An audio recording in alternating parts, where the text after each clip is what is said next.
How to turn off or on location permission on smart reorder devices on Amazon Shopping on Android or iOS phone. First open Amazon Shopping and then click the three lines here and then click settings.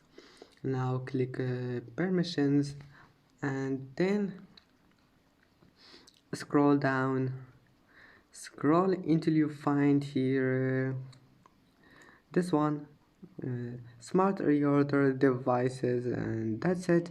Now you can turn it on and then you can turn it off just by one click, and that's it. Then just go back, it will be saved, and I hope that can help you. And that's it for today's video. If you like this video, please don't forget to like and don't forget to subscribe. And thank you for watching this video until the end, and see you in the next video.